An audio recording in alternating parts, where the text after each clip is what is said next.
turbulence changes things. Economics, man. This is a Thor News presentation. Deal with it. Wait. Starting to see pictures, ain't you? Every day we have, of course, a little bit extra of concerning news. Ladies and gentlemen, Hit the button, baby. Stay cool.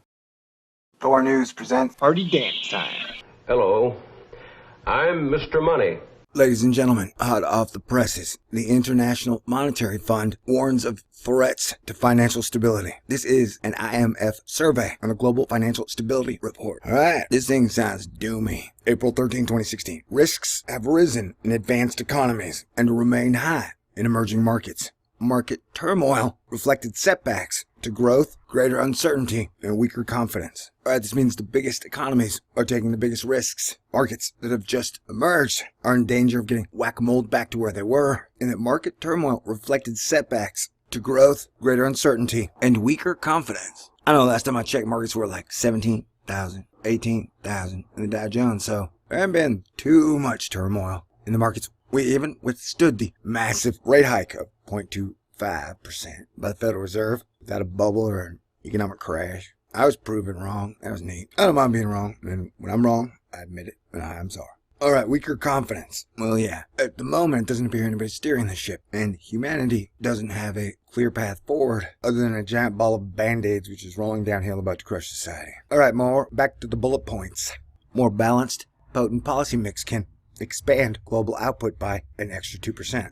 Economic instability, just in time for the presidential election in November. 5 more months. Over the last 6 months, global financial stability risks increased because of higher economic risks and uncertainty.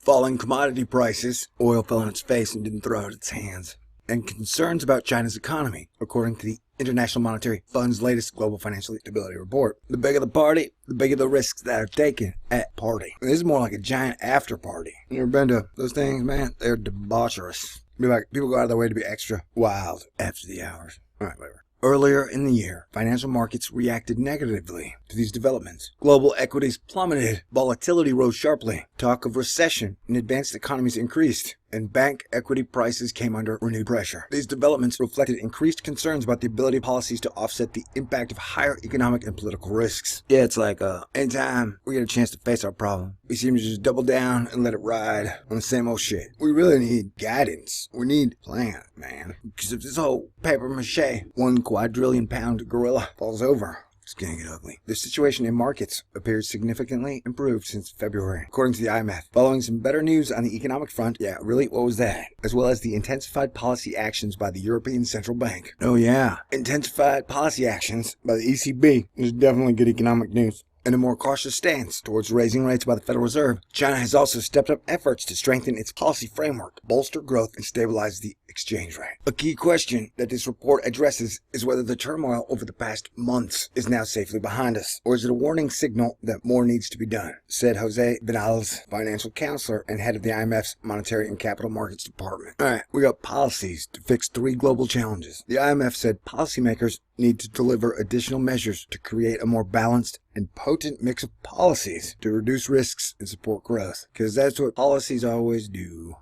They reduce risk and support growth. If not, market turmoil could recur and intensify and could create a pernicious feedback loop of fragile confidence. You think? Weaker growth, tighter financial conditions, and rising debt burdens. At this point, it's more of like a rising debt. This could tip the global economy into economic and financial stagnation. That's where the economy freezes up, comes to a standstill, doggy paddles, and starts to cry. Nobody wants that. In such a scenario, the report estimates that the world output could be almost 4% lower than the baseline over the next 5 years. This would be roughly equivalent to foregoing 1 year of global growth.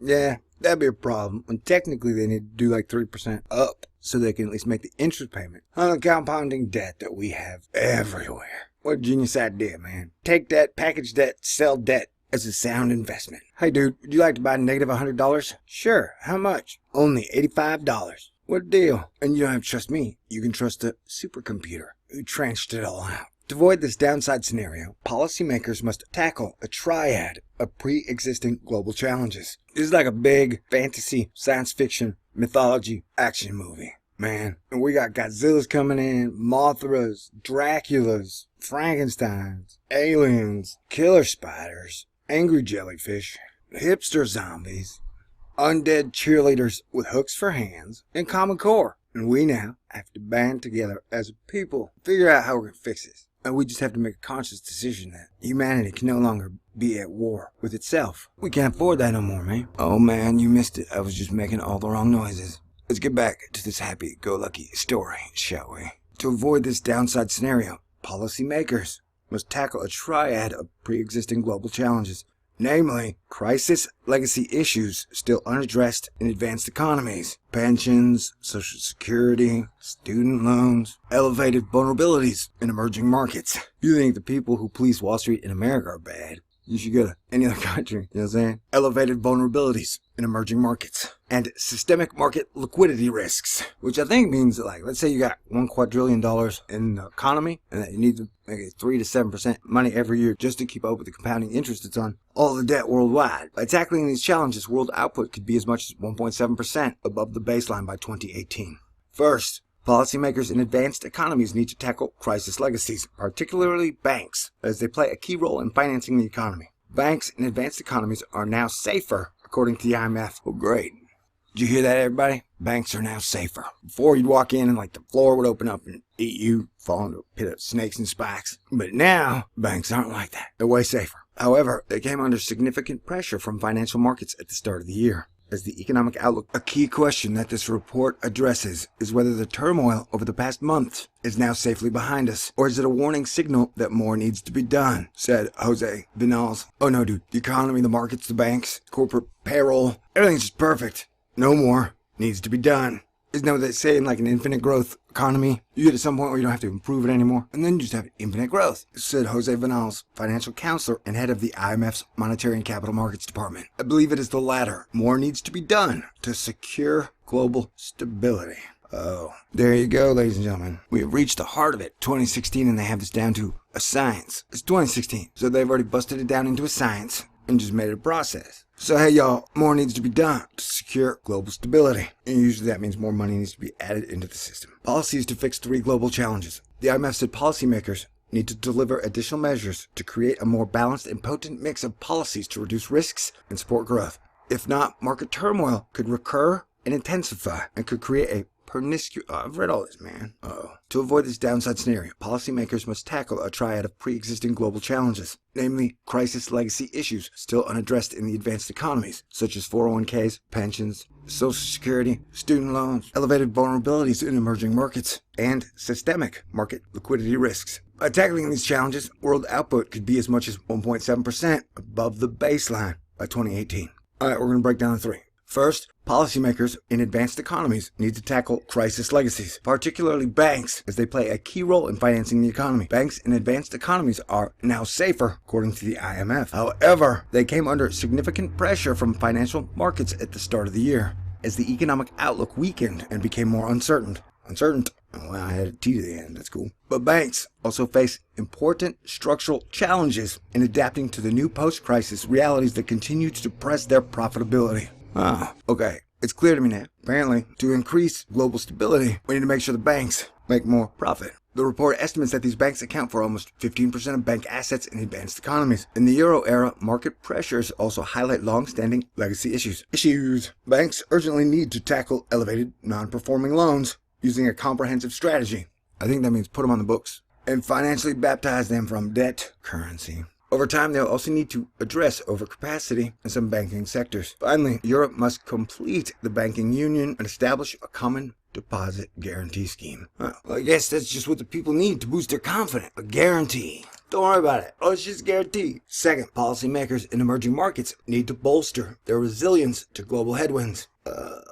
Yeah. Everybody needs to do stuff better. I think that's what that sentence means. Everybody needs to prepare for a storm. I think that's what that sentence means. The sharp fall in commodity prices has exacerbated both corporate and sovereign vulnerabilities, keeping economic and financial risks elevated after years of growth. Indebtedness, emerging economies face a difficult combination of slower growth, tighter credit conditions, and volatile capital flows. So far, many emerging market economies have shown remarkable resilience to this difficult environment, but thanks to the judicious use of buffers accumulated during the boom years, but buffers are depleting, with some countries running out of room to maneuver, the IMF said. My eyeballs kind of glazed over on this. He's like, yeah, dude, the economy's in trouble. I mean, overall, all the fundamentals are not in good shape. Third, as the health of the corporate sector deteriorates, especially in commodity exporting countries and commodity related sectors, refinancing pressures may become more acute. And I know it looks like acute, and you would think that would be a good thing, but in this situation, it is not. That would mean like the financial pressures form a spearhead, and spearheads can pop bubbles. This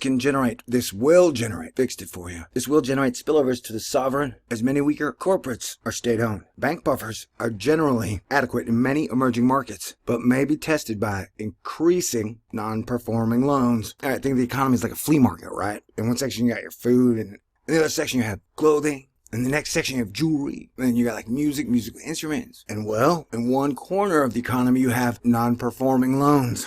Loans are basically bets that don't always pan out.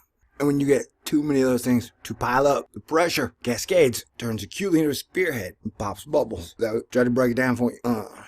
Remember, you have loans that are like 1 year, 2 year, 3 year, 5 year, 7 year, 10 year, 15 year, 20 year, 30 year. Some countries even sell 100-year bonds. And none of us have the timing of when all these products mature. Superest ones, they have those, I think. So it's safe. If like somehow climate change kills us all tomorrow, at least the supercomputers will know whose estates owns what. Though these interlinkages underscore the importance of close monitoring of corporate vulnerabilities, swift and transparent recognition and management of non-performing assets, and strengthening the resilience of banks. It's weird. Resilience, a term used for banks and cancer patients. Interesting. China can manage transition among emerging economies. The most important one is China. Interesting. I wonder which one is the most profitable one that you aren't telling everybody about. Because they don't always have to tell you, but they're telling you their best financial secrets is not part of their game. China continues to navigate a complex transition to a slower and more balanced pace of growth and a more market-based financial system. The Chinese authorities have advanced reforms, but the transition remains inherently complex, according to the IMF. Man, this market-based financial system growth is inherently complex. The corporate bank nexus, is also critical. I bet those dudes have spaceships. Despite progress on economic rebalancing, corporate health in China is declining due to slowing growth and lower profitability. This is reflected in the rising share of debt held by firms that do not earn enough to cover their interest payments. This is reflected in the rising share of debt held by firms that do not earn enough to cover their interest payments. This measure, which the IMF labels debt at risk, has increased to 14% of the debt listed Chinese companies, more than tripling since 2010. Debt, it's like money, but different. Increased strains in Chinese firms are important to Chinese banks. The report estimates that bank loans to companies potentially at risk in China could translate into potential bank losses of approximately 7% of GDP. Alright, so everybody's like pre-writing big GDP chunks off their books ahead of time. Like, guess so if they come in at negative 4% GDP, they're gonna be like, hey, at least it was way better than 7. So, 7. Alright, if I mentioned Earth as a family, and that we enjoy the fruits of labor, education, passion, and skill of every man, woman, and child that ever came before us. So, we can't let civilization fall apart on our watch. That's our generation's #1 goal, or it should be. This may seem like a large number, but it is manageable given China's bank and policy buffers and continued strong growth in the economy, says Vinals. Equally important, the Chinese authorities are aware of these vulnerabilities and are putting in place measures to deal with the over-indebted corporates. Yeah, corporations are stacked up on debt too. Man, it don't matter if you're Apple, Lamborghini, Berkshire Hathaway. You got a whole lot of debt. You got as much debt as you can carry because debt helps you take out more loans. Dang, for sure. It's weird, I know. The IMF said the magnitude of these vulnerabilities calls for an ambitious policy agenda. They're already calling for giant, sweeping policy changes to fight this financial crisis that hasn't even started to bubble up and surface yet, which is interesting. That's all I'm saying. Addressing the corporate debt overhang, it's an interesting word. The things that overhang are like bellies and corporate debt. Strengthening banks. Yeah, we gotta have stronger banks, man. Stronger banks. If we want a good economy, we need a bank that can fight like Mars and Saturn at the same time. That was a joke. Sorry. I know people are sensitive about planets and stuff. And upgrading the supervisory framework to support an increasingly complex financial system. Yeah, it's getting complexer, for sure. Going beyond monetary policy. Because you can only lower interest rates to 0, really. Policymakers working collectively can strengthen growth and financial stability beyond the current baseline. According to the IMF, they need to deliver a more balanced and potent policy mix that goes beyond continued over-reliance on monetary policy. Monetary policy remains crucial but cannot be the only game in town. Well-designed structural reforms and the growth-friendly and supportive fiscal policies are essential. In addition, stronger financial policies that further enhance resilience must be put in place. At the global level, the financial regulatory reform agenda must also be completed and implemented, including for non-banks. That would be me, right? All of these actions will help bring balance to the policy mix, and together will make policies more potent and effective. Well, sounds like we got it all figured out, man. You guys go back to whatever you're doing. Think they got it fixed. We just need strong monetary policy and legislative policy and a unified plan. Okay, it's gonna be way more complicated than that, but we still need to open up a dialogue now about what are we gonna do when the economy freezes up again. And you find out there's only one peanut under all 10 shells. Is that a proper analogy? Anyway, I'd appreciate it if we could all work on this together. Thanks. Peace out. So I didn't spend $18 trillion, and I don't think you did either. But we are the ones who must solve the problem before the problem steamrolls us. Okay, thanks. Peace out. Hit the button, baby.